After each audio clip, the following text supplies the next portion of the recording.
SFF180 station. This is Commander Wink approaching from Vector 7 requesting clearance to dock. Over. Copy that, Commander. We have your approach and you are clear to dock, Base 17. Welcome home.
Hello everybody, welcome back to SFF180. Thomas here, your host as always.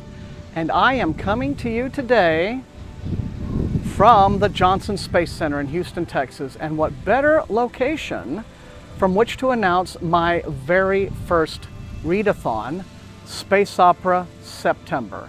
That's right, we're going to be reading some space operas through the month of September, and I hope to have a bunch of you who have either never read a space opera before or whose experience of space operas might be limited to film and television.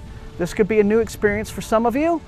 It could be going back to some old favorites for the rest of you, but I'm looking forward to having all of you join me. So first, I think a good idea would be to define what we mean by space opera. What exactly is a space opera? Well, the easiest definition, and one that works for me, is that a space opera is a story set mostly, if not entirely, in outer space, in which space travel plays a key role in the narrative. Space operas are stories of interstellar adventure and discovery. A space opera can be pure escapist fantasy, or explosive military SF action, or STEM-obsessed hard science fiction focused on accuracy in the science. There's a lot more variety than you might realize. So how do you know if a book you're thinking of reading is a space opera? Pro tip, check the cover. Is there a spaceship on the cover? If so, odds are good you're looking at a space opera. Publishers tend to be pretty good about marketing space opera with clear visual cues. Some space operas are even called space opera. That's what you might call the path of least resistance. Now, there are exceptions to every rule. Not every space opera will have a spaceship cover. Some of them have covers that are spacey in a general sense. Like that one girl we all used to know in college who was into crystals and Stevie Nicks and who kept offering to practice her Reiki on us. Now, you can participate in this readathon as much or as little as you please, but formally, the goal for the month is 1 to 4 books. And yes, there are rankings and challenges you can unlock as you progress. But hey, don't worry, I'm not here to make you do a whole lot of work. I'm not here to make things overly complicated. You don't have to dress up as an astronaut on Instagram unless you want to. Basically, rankings have to do with how many books you read, 1 through 4. And challenges can be done in any order you like. You can do as few or as many of them as you like. And in some cases, one book might open up and unlock multiple challenges for you at once. So let's see what the rankings are, shall we? If you read 1 book, congratulations, eager young space cadet. You've graduated from the academy and the universe is your oyster.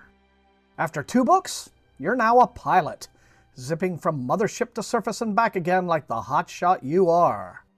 Read 3 books and now you're a wing commander. An entire squadron of courageous pilots is under your command.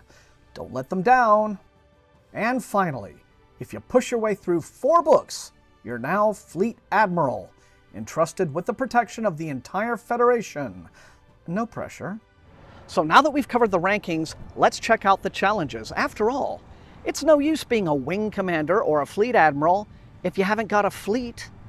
But once again, you can do as many or as few of these as you please, and you don't have to follow the challenges in any order. Challenge number 1. Read a space opera novella. In case you'd like to ease yourself into the readathon with a shorter work, completing this challenge unlocks the Shuttlecraft. You can now make exploratory jaunts to the surface of new worlds, or just sit back to Earth to restock on snacks and zero-G diapers. Now, Challenge 2 is a little bit different because it is broken into 2 parts. But pay close attention, because if you complete one of them, it's going to completely alter the course of your ranking.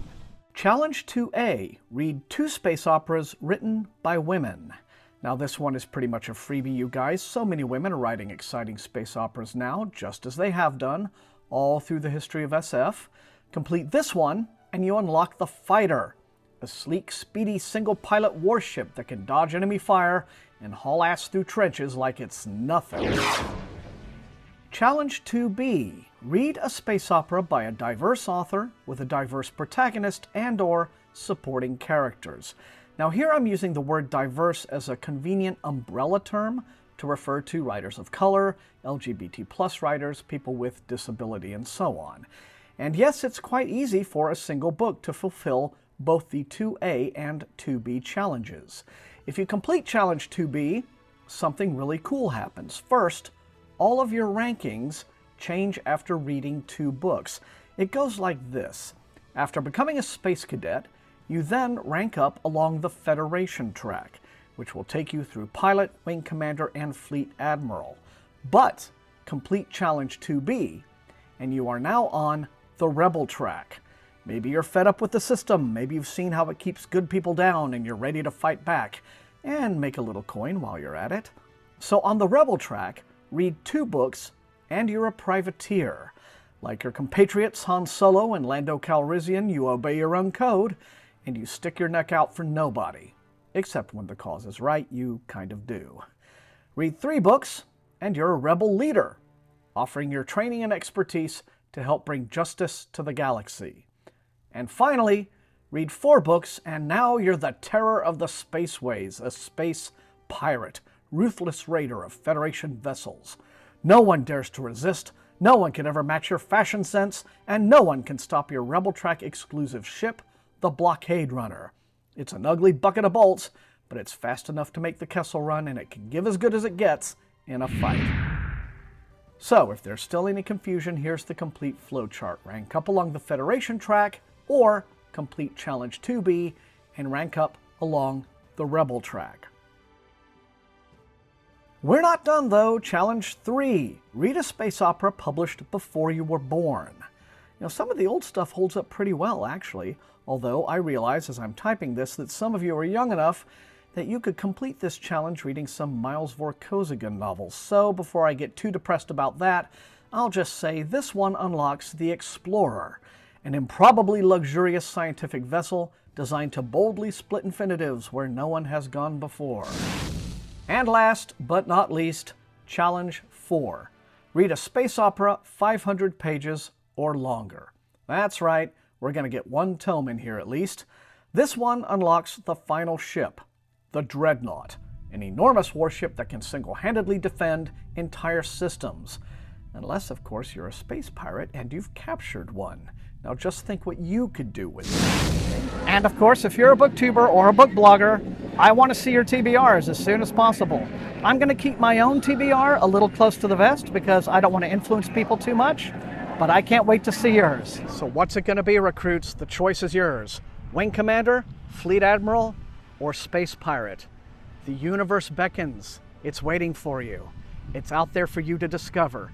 The only limit is your own imagination.